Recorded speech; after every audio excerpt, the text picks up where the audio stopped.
A special thank you to each of our subscribers who make this channel possible. Here's today's story. In a dramatic escalation of economic tensions, President Trump announced on Tuesday that he would double tariffs on steel and aluminum imports from Canada, setting the rate at a staggering 50%.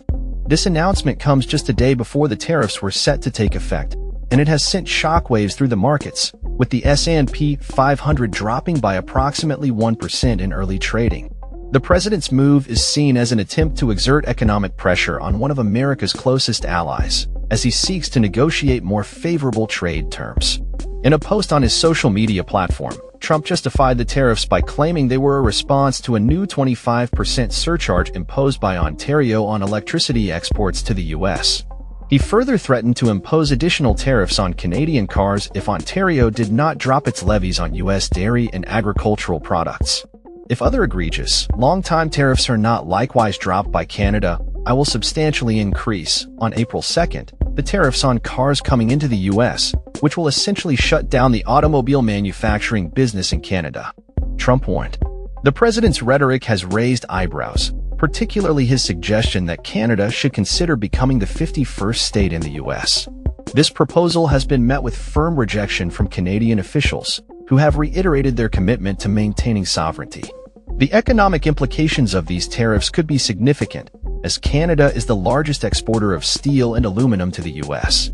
The imposition of a 50% tariff could lead to higher prices for American consumers and businesses, potentially exacerbating economic uncertainty. Stock markets have already shown signs of strain, with indexes falling sharply in recent weeks as a result of Trump's unpredictable tariff policy. In a weekend interview, Trump did not rule out the possibility of a recession, further fueling concerns among investors.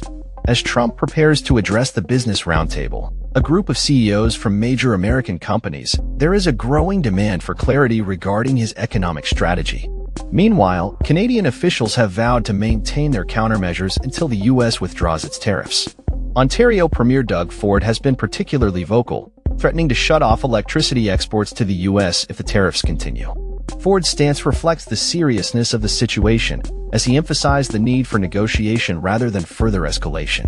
Canadian Prime Minister-designate Mark Carney's spokesperson condemned Trump's tariffs as an attack on Canadian workers and families, reinforcing the notion that relations between the two countries are at a critical juncture.